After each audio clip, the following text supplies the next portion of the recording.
எல்லாருக்குமே வந்து சொல்றது உண்டு சார். இந்த பட்டு தீட்ட உறிஞ்சாது. பிரசனம் பார்க்க வர்றதுக்கு கூட பட்டு சேலையிலயோ இல்ல ஒரு பட்டு வேஷ்டி சட்டையில வாங்க. ம்.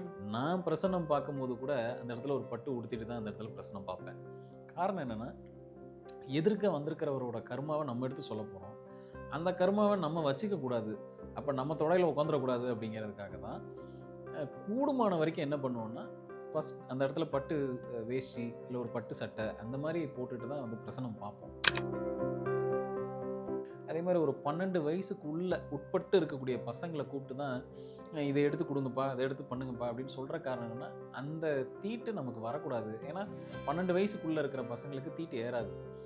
அப்போ அதெல்லாம் நம்ம ஏன் இதெல்லாம் ஃபாலோ பண்ணுறோன்னா, நமக்கு அடுத்தவங்களோட கர்மா நம்மக்கிட்ட ஏறிடக்கூடாதுங்கிறதுல நம்ம தெளிவாக இருக்கணும். ஒரு பொது இடங்களுக்கு போகிறோம், ஒரு சுப நிகழ்ச்சிகளுக்கு போகிறோம், நிறைய சொந்த பந்தங்கள் அங்கே இருக்காங்க அப்படின்னா, உங்களை நிறைய பேர் கண் வைக்கக்கூடாதுன்னு நினச்சா தாராளமாக நீங்கள் பட்டு வேஷ்டியில் இல்லை ஒரு பட்டு சட்டையில் ஒரு பட்டு சேலையில் தாராளமாக போகலாம். ஆனால் பணம்ங்கிறது எத்தனை பேரோட ஆறாவை டச் பண்ணிட்டு வருது, அது எத்தனை பேருக்கு புழக்கத்தில் வந்து தானே பணம் நம்மக்கிட்ட வருது. நீங்கள் ஒரு பட்டு துணியில் அந்த பணத்தை வாங்கி பாருங்களேன், அந்த அவங்களோட கர்மம் அப்படியே உங்களுக்கு நேராக ஏறாமல் உங்கள்கிட்ட அது ஃபில்டர் ஆகி தான் வரும். ஒன்று, வீட்டில் பட்டு துணியில் பணத்தை சுற்றி வைக்கலாமான்னா தாராளமாக சுற்றி வைக்கலாம்.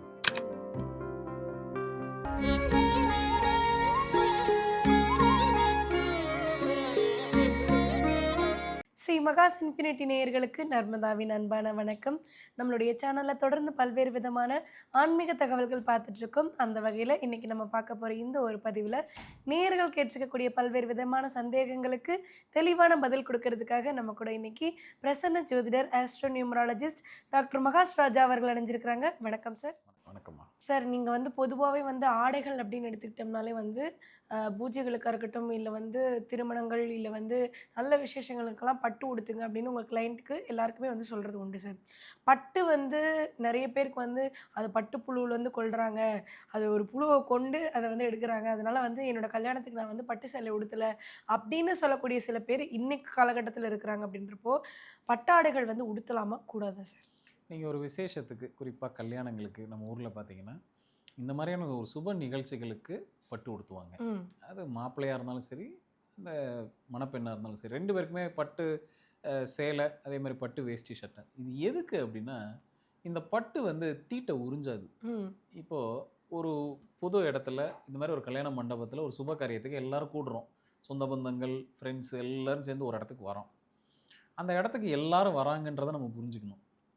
இப்போ எல்லோரும் சுத்தபத்தமாக இருக்காங்களா தெரியாது நமக்கு. நான் சொல்கிற சுத்தபத்தங்கிறது டெய்லி குளிச்சுட்டு வராங்களான்றது அங்கே கேள்வி இல்லை.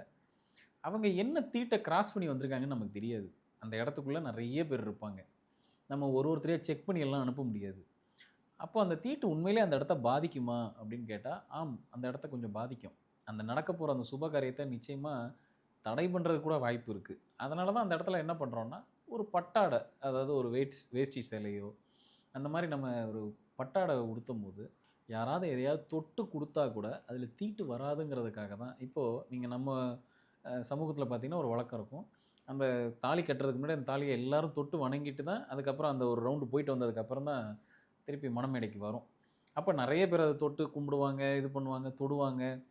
இதெல்லாம் பண்ணும்போதே என்ன அப்படின்னா, மற்றவங்களோட தீட்டு அந்த இடத்துக்குள்ளே வந்துடக்கூடாது. இன்னொன்று, எல்லோரும் வேறு வேறு இடத்துலேருந்து கிளம்பி அந்த அந்த ரிசப்ஷன் இதுக்கு வந்திருப்பாங்க, அந்த கல்யாணத்துக்கு வந்திருப்பாங்க. அப்படி ஒரு மண்டபத்துக்கு வரும்போது எத்தனையோ விஷயங்களை கிராஸ் பண்ணி வந்திருப்பாங்க. ஒரு தீட்டு வீடுகளை கூட கிராஸ் பண்ணி வந்திருக்கலாம். எத்தனை பேர் இதில் முழுசாக அடைப்பு காலம் முடிஞ்சதுக்கப்புறம் அந்த கல்யாணத்தில் கலந்துக்கிறாங்கன்னு நமக்கு உண்மையிலே தெரியாது. அப்படி அடைப்பு காலம் முடிகிறதுக்கு முன்னாடி யாராவது வந்துட்டாங்கன்னா, இப்போ அவங்க வீட்டில் ஒரு இறப்பு ஏற்பட்டிருக்கலாம். அந்த அடைப்பு காலம் 30 நாளோ இல்லை 48 நாளோ அந்த அடைப்பு காலம் முடிகிறதுக்கு முன்னாடி அந்த கல்யாணத்துக்கு வந்தால் அது ஒரு தீட்டு தானே.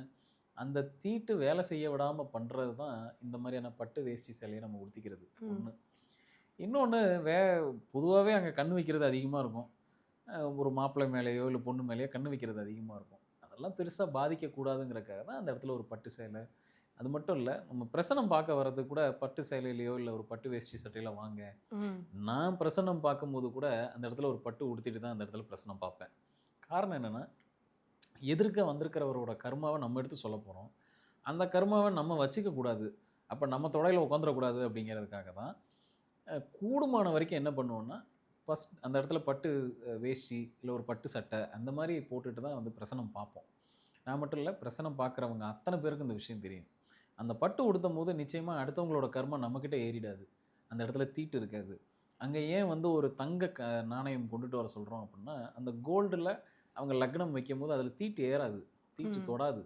ஏன்னா அவங்க கர்மா அங்கேருந்து பாஸ் ஆகி நம்மக்கிட்ட வந்துடக்கூடாதுங்கிற பாதுகாப்பு வேலை தான் இவ்வளவும். அதே மாதிரி ஒரு 12 வயசுக்கு உட்பட்டு இருக்கக்கூடிய பசங்களை கூப்பிட்டு தான் இதை எடுத்து கொடுங்கப்பா, அதை எடுத்து பண்ணுங்கப்பா அப்படின்னு சொல்கிற காரணம் என்னென்னா, அந்த தீட்டு நமக்கு வரக்கூடாது. ஏன்னா 12 வயசுக்குள்ளே இருக்கிற பசங்களுக்கு தீட்டு ஏறாது. அப்போது அதெல்லாம் வந்து நம்ம ஏன் இதெல்லாம் ஃபாலோ பண்ணுறோன்னா, நமக்கு அடுத்தவங்களோட கர்மா நம்மக்கிட்ட ஏறிடக்கூடாதுங்கிறதுல நம்ம தெளிவாக இருக்கணும். ஸோ அதனால தான் நம்மளோட வீட்டில் சுப காரியங்களுக்கு பட்டு வேஷ்டியோ இல்லை பட்டு சேலையோ கட்டுற காரணம் இதுதான். Okay sir. இப்போ வந்து நம்ம வேறு வீடுகளுக்கு விசேஷங்களுக்கு போகிறதா இருக்கட்டும், இல்லை நம்ம வீட்டு விசேஷங்களுக்கு இருக்கட்டும், பட்டு உடுத்துறது அப்படின்றது வந்து கட்டாயம் உடுத்தணும்னு சொல்லிட்டீங்க சார். இப்போ நான் வந்து எனக்கு ஒரு வேலை சக்ஸஸ் ஆகணும் அப்படின்னா, நான் பட்டு உடுத்திட்டு போனால் அந்த வேலை எனக்கு சக்ஸஸ் ஆகுமா? அந்த எனர்ஜியை வந்து அது கொடுக்குமா? பாசிட்டிவ் எனர்ஜி அப்படின்ற ஒரு விஷயத்த ஒரு ஆடை கொடுக்குமா சார்? நிச்சயமாக ஒரு ஆடை பாசிட்டிவ் எனர்ஜி கொடுக்கும். ம். ஆனால் என்ன, ஒரு வேலை கெட்டு போகிற இடத்துல நம்ம போய் ஒரு பட்டு வேஷ்டியோ ஒரு பட்டு சேலையோ போட்டு போனோம்னா நல்லாயிருக்கும். பட் இருந்தாலும் அது ஒரு வித்தியாசமான, ஆனால் எங்கே நம்ம இதை அதிகமாக எடுத்துகிட்டு போகலான்னா, இல்லை எங்கே நம்ம அதிகமாக போட்டு போகலாம் அப்படின்னா, ஒரு பொது இடங்களுக்கு போகிறோம், ஒரு சுப நிகழ்ச்சிகளுக்கு போகிறோம், நிறைய சொந்த பந்தங்கள் அங்கே இருக்காங்க அப்படின்னா, உங்களை நிறைய பேர் கண்ணு வைக்கக்கூடாதுன்னு நினச்சா தாராளமாக நீங்கள் பட்டு வேஷ்டியில் இல்லை ஒரு பட்டு சட்டையில் ஒரு பட்டு சேலையில் தாராளமாக போகலாம்.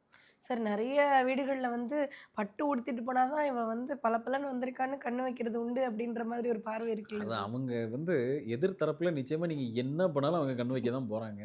நீங்கள் சிம்பிளாக போனாலும் உங்கள் மேலே அந்த கண்ணு விழுகணுன்னா விழுக தான் போகுது.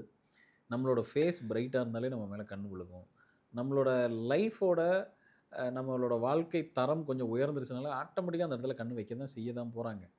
பட் இதெல்லாம் என்னென்னா நம்மளை கொஞ்சம் பாதுகாப்பாக வச்சுக்கும். நேரடி தாக்குதலாக இருக்காதே தவிர, இல்லை வரக்கூடிய அந்த 100% தாக்குதல் குறைஞ்சு ஒரு 20% 30% தாக்குதலாக வரும். எது பெஸ்ட்டு நமக்கு?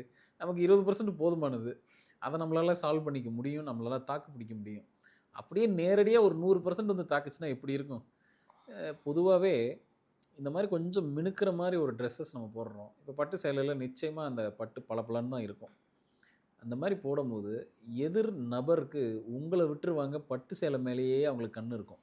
உண்டா இல்லையா? உண்டு சார். அப்போ என்னென்னா நம்ம மேலே கண்ணு வைக்கிறதுக்கு பதிலாக சேலை மேலே டைவெர்ட் பண்ணி விட்றோம். இதான் லாஜிக்கு.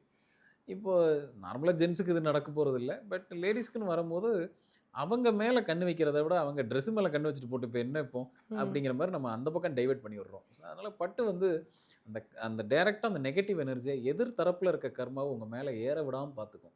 அதுக்கு தான் அந்த பட்டு சேலை. நீங்கள் நார்மலாகவே வீட்டுக்குள்ளே எல்லா சுப விஷயங்களுக்கும், இல்லை நீங்கள் ஒரு விஷயத்தை கொடுத்து வாங்குறீங்க அப்படின்னா, ஒரு பட்டு துணியில் வச்சு கொடுத்து வாங்கி பாருங்கள். உங்கள் கர்மா வெளியிலையும் போகாது, வெளி கர்மா உங்கள் வீட்டுக்குள்ளே வராது.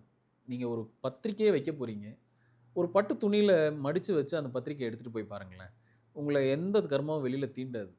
நீங்கள் கொடுக்குற கர்மா உங்கள் கர்மாவும் வெளியில் போகாது, அடுத்தவங்க கர்மா உள்ளே வரவே வராது. இல்லை அடுத்தவங்க கொடுக்குற பொருளை ஒரு பட்டு துணியில் மடித்து வச்சு உள்ளே எடுத்துகிட்டு வந்து பாருங்கள். கோவிலில் பிரசாதம் கொடுக்குறாங்க, நீங்கள் ஒரு பட்டு துணியில் மடித்து வச்சு எடுத்துகிட்டு வந்து பாருங்களேன். கைப்படாமல் அந்த என்ன ஆகர்ஷணத்தோடு வந்துச்சோ அது அப்படியே உங்கள் வீட்டுக்குள்ளே வந்து தங்கும். நம்ம எப்படி எடுத்துகிட்டு வரோம்? கொடுத்த உடனே கொண்டு வந்து பேக்கெட்டில் எங்கெல்லாம் கையில் கிடைக்குதோ அங்கெல்லாம் ஒரு பேக்கில் அது ஒரு அசால்ட்டாக வச்சு நம்ம எடுத்துகிட்டு வரோம். அப்படி இல்லாமல் ஒரு பட்டு துணியில் மடித்து வச்சு எடுத்துகிட்டு வந்து பாருங்கள். ஒரு துளி கூட உங்களுக்கு வந்து அந்த என்ன ஆகர்ஷணத்தோடு வந்துச்சோ அந்த பலன் அப்படியே முழுமையாக கிடைக்கும். இனிமேல் கோயிலுக்கு போனீங்கன்னா பிரசாதத்தை இப்படி வாங்கிட்டு வந்து பாருங்கள். கண்டிப்பாக சார். இதுக்கப்புறம் வந்து இந்த விஷயத்த எல்லாரும் ஃபாலோ பண்ணுவாங்க. சார், நம்ம பணம் வைக்கிறது கூட வீட்டில் வந்து பணப்பெட்டியில் வைக்க சொல்லியிருக்கீங்க. அதுக்குமே வந்து பட்டு துணி சுற்றி வச்சா நல்லதா சார்? தாராளமாக பண்ணலாம். ஏன்னா பணம்ங்கிறது எத்தனை பேரோட ஆறாவை டச் பண்ணிட்டு வருது. அது எத்தனை பேருக்கு புழக்கத்தில் வந்து தானே பணம் நம்மக்கிட்ட வருது. நீங்கள் ஒரு பட்டு துணியில் அந்த பணத்தை வாங்கி பாருங்களேன். அந்த அவங்களோட கர்மா அப்படியே உங்களுக்கு நேராக ஏறாமல் உங்கள்கிட்ட அது ஃபில்டர் ஆகி தான் வரும். ஒன்று, வீட்டில் பட்டு துணியில் பணத்தை சுற்றி வைக்கலாமான்னா தாராளமாக சுற்றி வைக்கலாம். அந்த பணம் எப்படி வந்ததோ அப்படியே அதோட தன்மையில் அது அப்படியே இருக்கும், சுத்தப்பட்டிருக்கும் கரெக்டாக சொல்லணும்னா. ஸோ தாராளமாக பணத்தை ஒரு பட்டு துணியில் மடித்து வைக்கலாம். அந்த பணத்துக்கு தீட்டு கிடையாது. நீங்கள் தாராளமாக எப்பயுமே பணத்துக்கு தீட்டெல்லாம் கிடையாது. நீங்கள் ஒரு சர்வீஸ் பண்ணுறீங்க, அந்த சர்வீஸ்க்கு பணம் வாங்கிட்டீங்கன்னா, ஆனால் அது பல இப்போது பணத்தை நீங்கள் போய் சுத்தப்படுத்தலாம் முடியாது.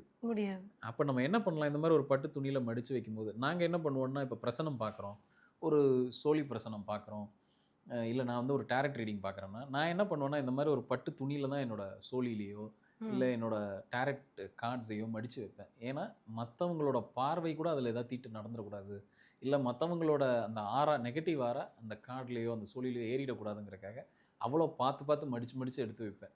இதெல்லாம் எதுக்குன்னா நம்மளை பாதுகாப்பு பண்ணிக்கலாம், அவ்வளோதான். நம்ம அதான் செய்ய முடியுமே தவிர எதிர் நபரை போய் நீங்கள் கண் வைக்காதீங்க, நீங்கள் இதை செய்யாதீங்க, நீங்கள் அதை பண்ணாதீங்க நம்மளால சொல்ல முடியாது. பட் இப்படி நம்மளை நம்ம பாதுகாப்பு பண்ணிக்கலாம். கண்டிப்பா சார். இந்த இந்த ஒரு பதிவுல சொல்லியிருக்கக்கூடிய எல்லா விஷயமுமே நேயர்களுக்கு வந்து ரொம்ப ரொம்ப யூஸ்ஃபுல்லா இருக்கும் நம்புறோம். ரொம்ப நன்றி சார். நன்றிம்மா.